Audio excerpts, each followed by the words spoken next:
Breaking news చూస్తున్నారు. BRS MLA మల్లారెడ్డికి big shock తగిలింది. నేడు రేపు మల్లారెడ్డి యూనివర్సిటీకి ప్రభుత్వం నోటీసులు ఇవ్వబోతోంది. మల్లారెడ్డి యూనివర్సిటీ అవకతవకలపై వైద్య ఆరోగ్య శాఖ మంత్రి దామోదర రాజనరసింహ సమీక్ష నిర్వహిస్తున్నారు.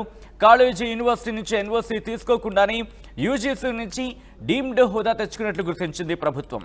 మెడికల్ కాలేజీ అడ్మిషన్స్ ప్రారంభమయ్యాక డీమ్డ్ హోదా తెచ్చుకోవడంతో రాష్ట్ర విద్యార్థులకు దక్కాల్సిన 320 ఎంబీబీఎస్ సీట్లకు ఎసరు పడినట్టుగా ప్రభుత్వం భావిస్తోంది. దీంతో ఈ వివాదంపై హైకోర్టును సైతం ఆశ్రయించే యోచనలో ప్రభుత్వం ఉన్నట్టుగా తెలుస్తోంది. బ్రేకింగ్ న్యూస్ చూస్తున్నారు. బీఆర్ఎస్ ఎమ్మెల్యే మల్లారెడ్డికి బిగ్ షాక్ తగలబోతోందా అంటే అవుననే మాట వినిపిస్తోంది. ఈ అంశానికి సంబంధించి ఈ రోజు రేపు మల్లారెడ్డి యూనివర్సిటీకి ప్రభుత్వం నోటీసులు ఇచ్చేందుకు సిద్ధమైనట్టుగా తెలుస్తోంది. మల్లారెడ్డి యూనివర్సిటీ అవకతవకలపై వైద్య ఆరోగ్య శాఖ మంత్రి దామోదర రాజనరసింహ సమీక్ష నిర్వహించారు. కాలేజీ యూనివర్సిటీ నుంచి ఎన్ఓసీ తీసుకోకుండానే యూజీసీ నుంచి డీమ్డ్ హోదా తెచ్చుకున్నట్లు గుర్తించింది ప్రభుత్వం. మెడికల్ కాలేజీ అడ్మిషన్స్ ప్రారంభమయ్యాక డీమ్డ్ హోదా తెచ్చుకోవడంతో రాష్ట్ర విద్యార్థులకు దక్కాల్సిన 320 ఎంబీబీఎస్ సీట్లకు ఎసరు పడిందంటూ కూడా ప్రభుత్వం భావిస్తోంది. ఇక ఇదే వివాదానికి సంబంధించి హైకోర్టును ఆశ్రయించేందుకు ప్రభుత్వం ఆలోచిస్తున్నట్టుగా ఈ అంశానికి సంబంధించి యోచిస్తున్నట్టుగా తెలుస్తోంది. అప్డేట్స్ అందించేందుకు మా ప్రతినిధి శ్రీధర్ లైవ్లో సిద్ధంగా ఉన్నారు. శ్రీధర్, ప్రభుత్వం ఆలోచన ఏంటి? దాంతోపాటు ఎటువంటి విచారణకు ప్రభుత్వం ఇప్పుడు సిద్ధమవుతోంది? యాసతి మల్లారెడ్డికి మరొక షాక్ ఇచ్చేందుకు కూడా రాష్ట్ర ప్రభుత్వం సిద్ధమైందని చెప్పాలి. దీనికి కారణం కూడా ఒకవైపు అటు మల్లారెడ్డి యూనివర్సిటీకి సంబంధించి ఇప్పటికే మల్లారెడ్డికి యూనివర్సిటీగా కూడా గత ప్రభుత్వం కూడా యూనివర్సిటీ హోదా ఇచ్చింది. కానీ మల్లారెడ్డి ఆ యూనివర్సిటీకి సంబంధించినటువంటి అడ్మిషన్లను కూడా ప్రారంభించారు. దీనికి సంబంధించి డీమ్డ్ హోదా యూజీసీ నుంచి కూడా తెచ్చుకున్నారు. కానీ గతంలో college Narayana university health university ఏదైతే ఉందో దాని పరిధిలో పనిచేసినటువంటి మల్లారెడ్డి కాలేజ్ ఏదైతే ఉందో దాని నుంచి ఎన్ఓసీ తీసుకోవాలి. నో అబ్జెక్షన్ సర్టిఫికేట్ తీసుకోకుండానే యూజీసీ నుంచి పర్మిషన్ తీసుకొని డీమ్డ్ హోదాలో కూడా ఒకవైపు అడ్మిషన్లు ప్రారంభించడంతో రాష్ట్రానికి చెందినటువంటి విద్యార్థులకు అక్కడ అన్యాయం జరుగుతుంది. దాదాపుగా 320 మంది విద్యార్థులకు అక్కడ అన్యాయం జరుగుతుంది. కాబట్టి రాష్ట్ర ప్రభుత్వం అలాగే హెల్త్ మినిస్టర్ లో ఉన్నటువంటి దామోదర రాజనరసింహ దీనిపై సమీక్ష కూడా నిర్వహించారు. ఏ విధంగా ఎన్ఓసీ ఇవ్వకుండానే యూజీసీని ఆశ్రయించి కూడా దానికి సంబంధించి అడ్మిషన్ల ప్రక్రియ అనేది వారు పర్మిషన్ ఏ విధంగా ఇచ్చారు, ఈ అడ్మిషన్ల ప్రక్రియ అనేది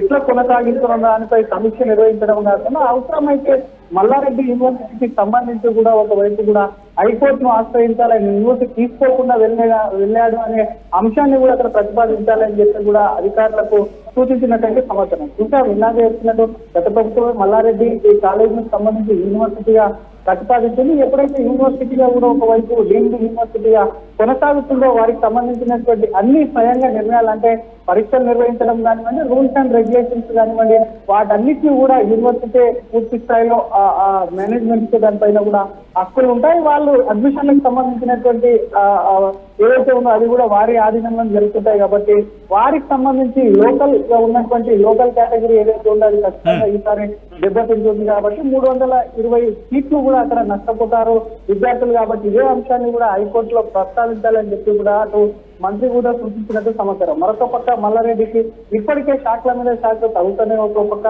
కాలేజ్ అడ్మిషన్లకు సంబంధించి గతంలో విద్యార్థులు అక్కడ ఒకవైపు కూడా ధర్నాలు నిర్వహించడం, ఇంకో పక్క హైదరాబాద్ సంబంధించి కూడా మల్లారెడ్డి కాలేజీలు కొన్ని కూడా అటు ఎఫ్సిఎల్ పరిధి బఫర్ జోన్ పరిధిలో కూడా ఉన్నాయంటూ కూడా కూల్చేస్తాం ప్రభుత్వం నుంచి కూడా హెచ్చరికలు కూడా వెళ్ళిన నేపథ్యంలో మళ్ళీ ఇటువంటి వివాదం కూడా తెరపైకి రావడం ప్రస్తుతం చర్చనీయాంశంగా మారింది.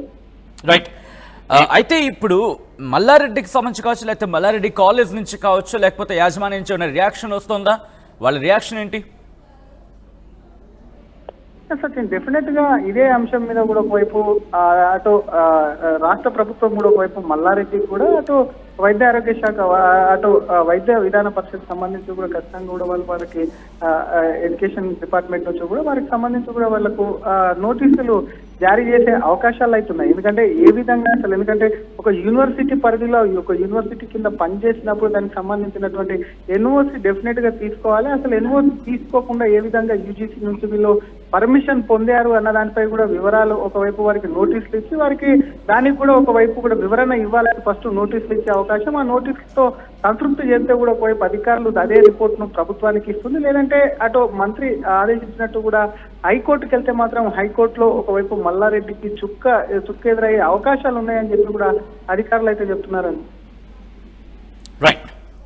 రైట్ శ్రీధర్, సో మొత్తంగా అయితే మాత్రం మల్లారెడ్డికి బిగ్ షాక్ తగలబోతోందా అంటే అవునే చర్చ ఇప్పుడు జోరందుకుంది. మరి ముఖ్యంగా ఇటు మెడికల్ కాలేజీకి సంబంధించి ఇటు మల్లారెడ్డి యూనివర్సిటీకి సంబంధించి ప్రభుత్వం నోటీసులు ఇవ్వబోతున్నట్టుగా తెలుస్తోంది. ఈ రోజు కానీ రేపు కానీ మల్లారెడ్డి యూనివర్సిటీ అవకతవకలపై వైద్య ఆరోగ్య శాఖ మంత్రి దామోదర రాజనరసింహ సమీక్ష నిర్వహిస్తున్నారు. కాలేజీ యూనివర్సిటీ నుంచి ఎన్ఓసి తీసుకోకుండానే యూజీసీ నుంచి డీమ్డ్ హోదా తెచ్చుకున్నట్లు గుర్తించింది ప్రభుత్వం. మెడికల్ కాలేజీ అడ్మిషన్స్ ప్రారంభమయ్యాక డీమ్డ్ హోదా తెచ్చుకోవడంతో రాష్ట్ర విద్యార్థులకు దక్కాల్సిన 320 ఎంబీబీఎస్ సీట్లకు ఎసరు పడిందంటూ కూడా ప్రభుత్వం భావిస్తోంది. ఈ నేపథ్యంలో ఈ వివాదంపై హైకోర్టును సైతం ఆశ్రయించే యోచనలో ఉంది ప్రభుత్వం.